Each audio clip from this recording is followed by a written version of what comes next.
Nosotros continuamos a esta hora, esta jornada importante, esta jornada previa de Nochebuena, y hasta ahora vamos a recibir a nuestro siguiente invitado. Vamos a hablar de energía. Javier Revuelta, Senior Principal de Afri Management Consulting. Javier, muy buenos días. ¿Javier? Sí. Me escucha, ¿verdad? Ahora sí. Vale. Bueno, quería preguntarles, en un momento en el que volvemos a estar muy pendientes de esa energía, ese debate que sigue dividiendo a Europa, esa energía nuclear en medio de la lucha contra el cambio climático y la transición energética, quería preguntarle ahora mismo cuál es el análisis del momento y qué pasa, ¿no?, con esa división en torno a esa energía nuclear. Bueno, pasa por pues el hecho de que, por un lado, como comentas, estamos en una intención de transicionar energéticamente. Transicionar energéticamente quiere decir de pasar de depender, de que nuestra economía dependa en muy gran parte de los hidrocarburos, sobre todo del petróleo, mucho del gas y un poquito del carbón. Transicionar hacia una economía que no emita CO2 y que no dependa de estos hidrocarburos lo menos posible, o que sí dependa un poco de ellos, pero que al menos capture el CO2 que se emite en su combustión. Y en esa lucha pues hay muchos elementos. Uno de ellos es la nuclear, tecnología no emisora, pero que tiene unos problemas pues conocidos de aceptación social, de costes de construcción, tiempos de construcción. Entonces, efectivamente, hay mucho debate. Yo creo que la nuclear es muy, por un lado, muy visceral. Hay gente que no le gusta pues por miedos y es perfectamente comprensible.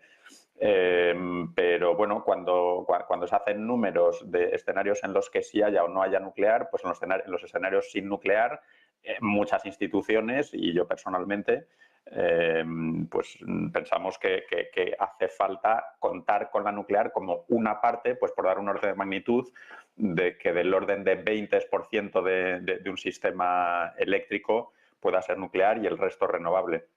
En Europa, pues bueno, esto lleva tiempo, digamos, en el debate, pero solo en los últimos, diría, meses, después de la crisis de Ucrania, se ha puesto sobre la mesa la necesidad de realmente pensar si Europa como continente quiere reimpulsarlo, porque llevamos muchísimos años sin hacer reactores, con alguna excepción, como los recientes reactores de UK, y precisamente esta semana se ha puesto en marcha oficialmente un reactor en Francia, Flamanville. De hecho, es el diseño que se está utilizando en los poquitos países de Europa que han instalado recientemente reactores, Francia, UK y Finlandia.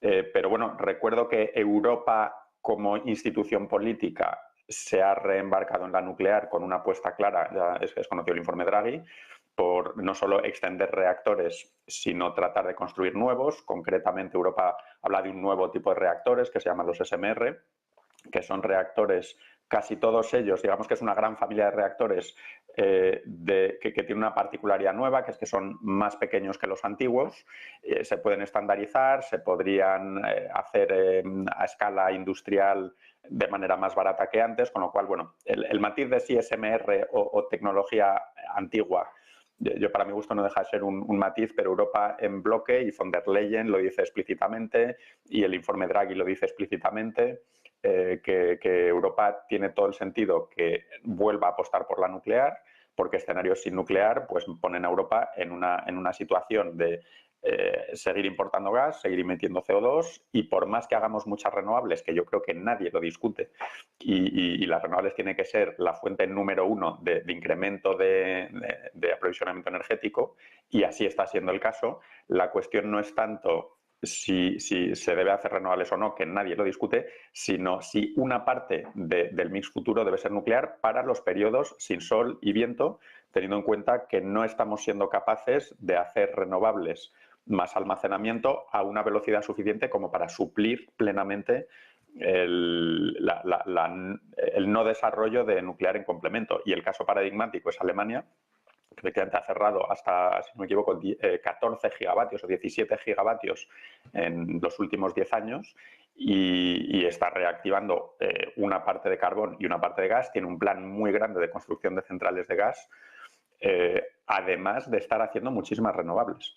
Entonces, bueno, esa es ahora mismo la duda, cómo hacerlo, quién quiere hacerlo, porque los países van a seguir siendo soberanos para hacerlo. O sea, no es que Europa diga que todos tenemos que meternos y todos se tienen que meter, en absoluto. Europa lo que pone es sobre la mesa que esta es una herramienta más, pone sobre la mesa el haberla metido en la taxonomía europea, que es una jerga no muy trivial. La taxonomía viene a ser digamos, las tecnologías a las que Europa da el visto bueno como contribuyentes de manera sostenible al cambio climático, y luego cada país decide si meterse en un programa nuclear, sí o no.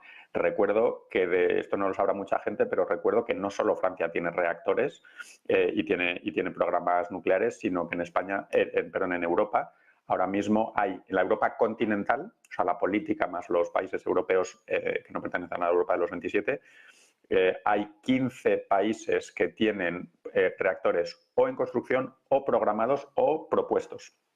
Y esto incluye a países como a Polonia, como a Eslovaquia, Eslovenia, Bulgaria.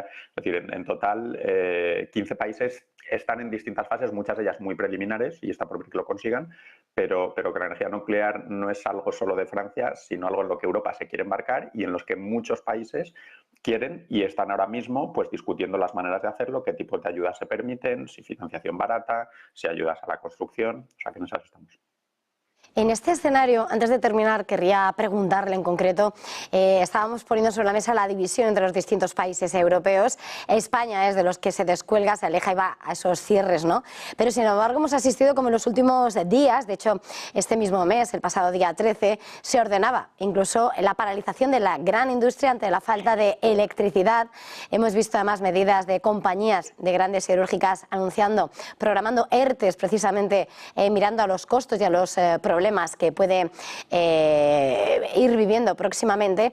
No sé, en este punto en el que la gran apuesta de España por las renovables es clara, pero evidentemente no es la primera vez ni la segunda que tiene que pararse la gran industria de gran consumo eléctrico por esa falta de energía. ¿Hasta qué punto nos deja vendidos esa falta de completar esa cartera energética? A ver, sobre efectivamente el denominado es el SRAD, que es un mecanismo voluntario y remunerado para la industria, que recibe un dinero a cambio de poder ser interrumpida cuando el operador del sistema eléctrico determina que es o bien necesario o bien más económico que activar de respaldo centrales de gas, típicamente. Que se active este mecanismo no quiere decir que no quiere necesariamente decir que nos falte energía.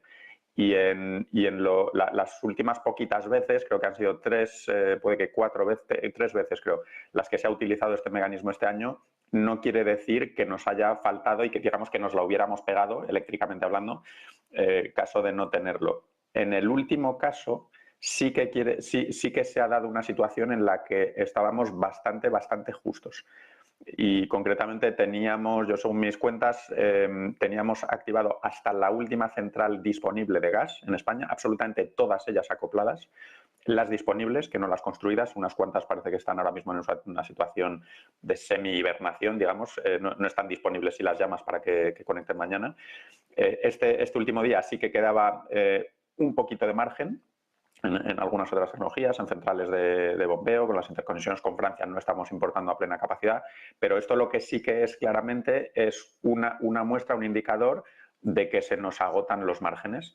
Hemos tenido una demanda eléctrica estos días en los que se ha activado este mecanismo del orden de 5 gigavatios, frente a puntas de demanda de prácticamente 40, que es el máximo que consume España. Hemos estado 5 gigavatios por debajo respecto a lo que tuvimos hace poco con Filomena.